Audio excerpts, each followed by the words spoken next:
Stolen Legacy by author George G. M. James.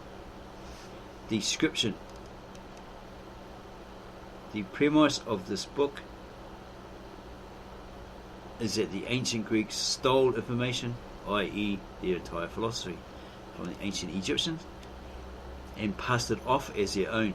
James backs this up with classical and esoteric authorities, making some bold claims as he goes along, such as the fact that Alexander the Great and Aristotle plundered hundreds of books from the Great Library of Alexandria, which were later attributed to Aristotle.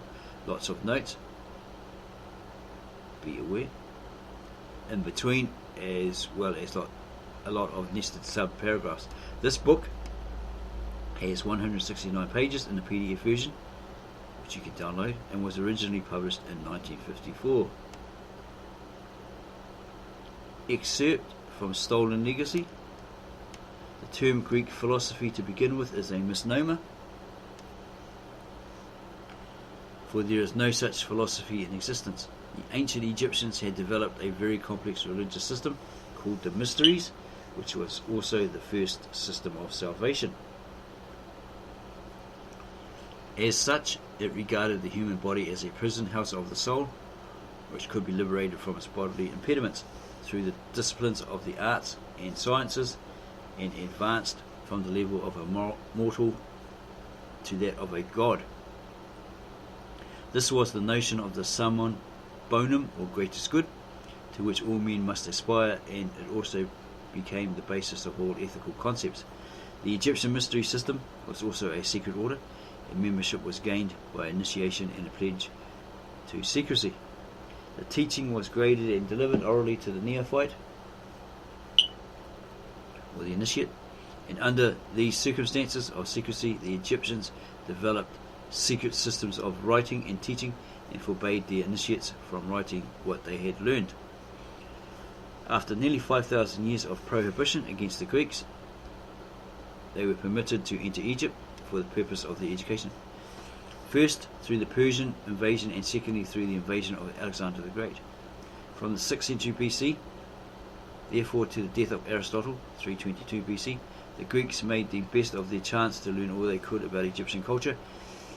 Most students received instructions directly from the Egyptian priests, but after the invasion by Alexander the Great, the royal temples and libraries were plundered and pillaged, and Aristotle's school converted the library at Alexandria into a research centre.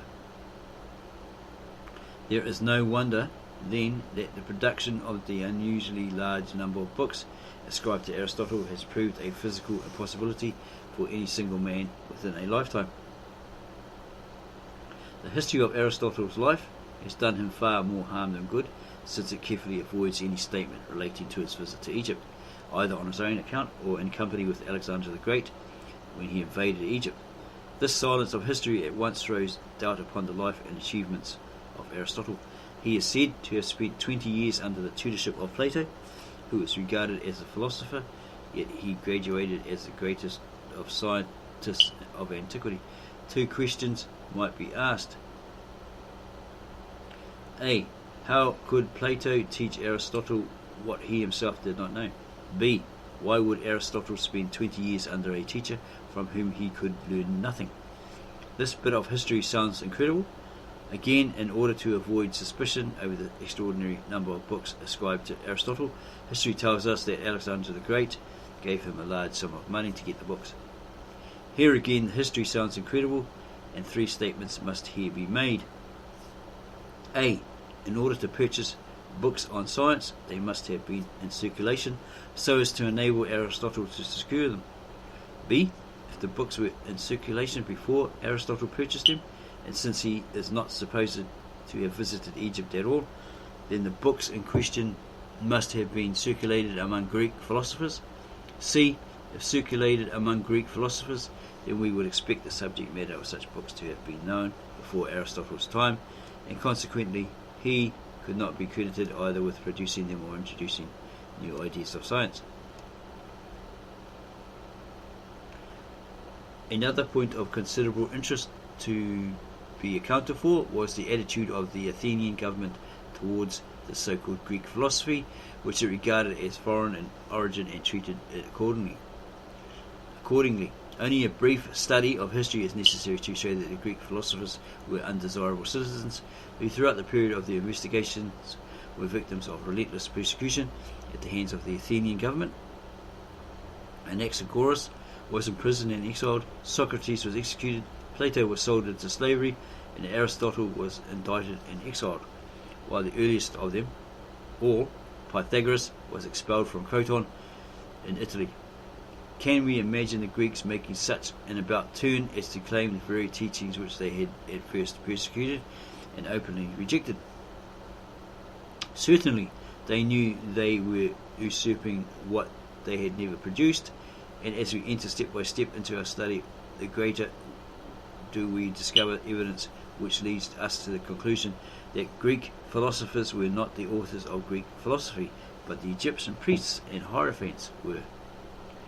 Aristotle died in 322 BC, not many years after he had been aided by Alexander the Great to secure the largest quantity of science books from the royal libraries and temples of Egypt. In spite, however, of such great intellectual treasure, the death of Aristotle marked the death of philosophy among the Greeks, who did not seem to possess the natural ability to advance these sciences. Consequently, history informs us that the Greeks were forced to make a study of ethics, which they also borrowed from the Egyptian summum bonum, or greatest good. The two other Athenian philosophers must be mentioned here, and the author means Socrates and Plato, who also became famous in history as philosophers and great thinkers. Every schoolboy believes that when he hears or reads the command, quote, know thyself, unquote, he is hearing or reading words which were uttered by Socrates. But the truth is that the Egyptian temple carried inscriptions on the outside addressed to neophytes, and among them was the injunction, know thyself. Socrates copied these words from the Egyptian temples and was not the author. All mystery temples inside and outside of Egypt carried such inscriptions, just like the weekly bulletins of our modern churches. Similarly, every schoolboy believes that when he hears or reads the names of the four cardinal virtues, he is hearing or reading names of virtues determined by Plato. Nothing has been more misleading, for the Egyptian mystery system contained 10 virtues, and from this source Plato copied what have been called the four cardinal virtues: justice, wisdom, temperance, and courage. It is indeed surprising how, for centuries, the Greeks have been praised by the Western world for intellectual accomplishments which belong without a doubt to the Egyptians or the peoples of North Africa. Another noticeable characteristic of Greek philosophy is the fact that most of the Greek philosophers used the teachings of Pythagoras as their model, and consequently they have introduced nothing new in the field of philosophy. Included in the Pythagorean system we find the doctrines of A, opposites, B, harmony, C, fire, D, mind. Since it is composed of fire atoms, E, immortality, expressed as transmigration of souls, F, the summum bonum, or the purpose of philosophy, and these of course are reflected in the systems of Heraclitus, Parmenides, Democritus, Socrates, Plato, and Aristotle.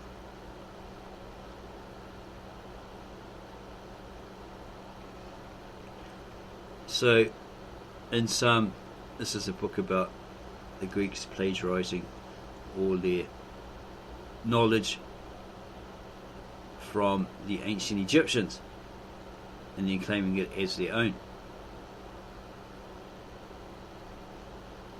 We downloaded this book because it was free. We have read it,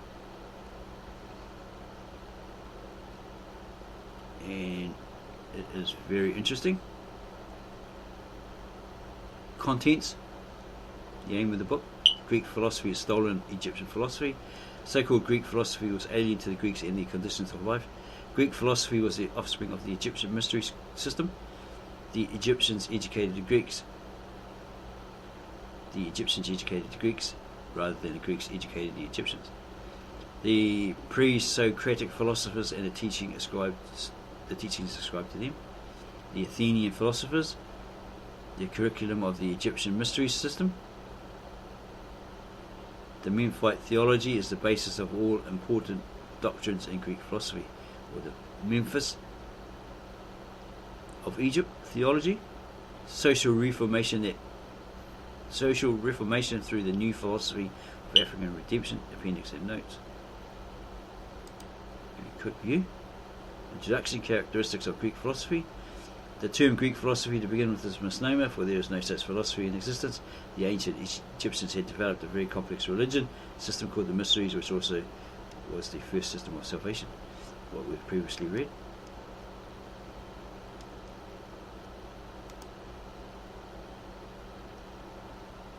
And it questions philosophers like Aristotle, making some bold claims or facts.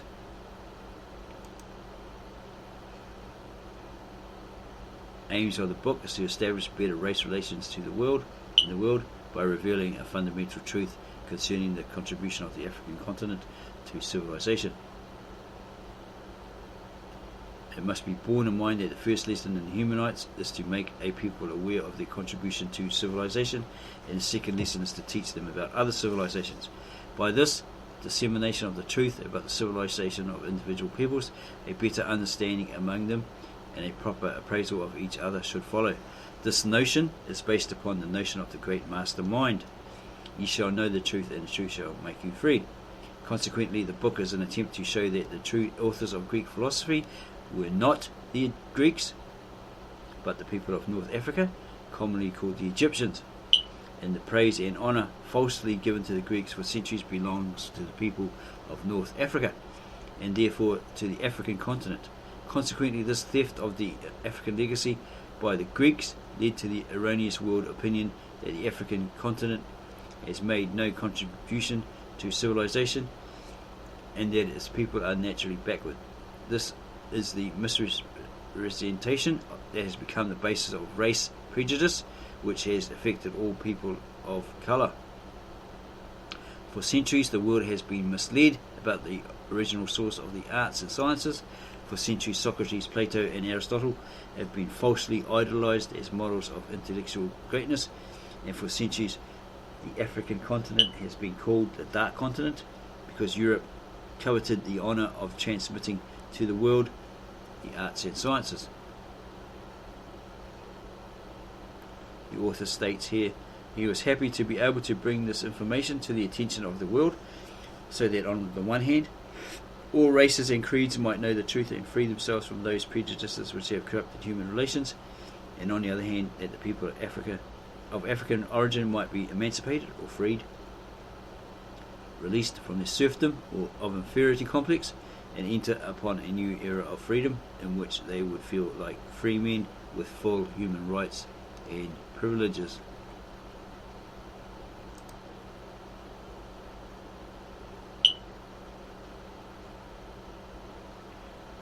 Chapter 1. Greek philosophy is stolen Egyptian philosophy. 1. The teachings of the Egyptian mysteries reached other lands many centuries before it reached Athens. And it goes on about Pythagoras, Heraclitus, and so forth. It's very interesting. Again, it is an extensive coverage through facts that the Greeks plagiarized the Egyptian knowledge and he claimed it as their own.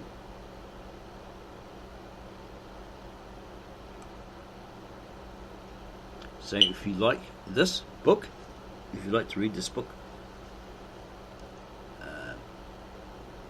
then you can download it for free. We will put the link to it at the bottom. It may help in your studies of Africa, heritage, etc. We're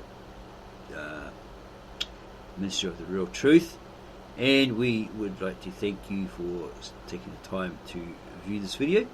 And if you really liked it, subscribe to our channel, give us a like, add your comments. Don't forget to set that notification bell so you don't miss out on any of our forthcoming videos, and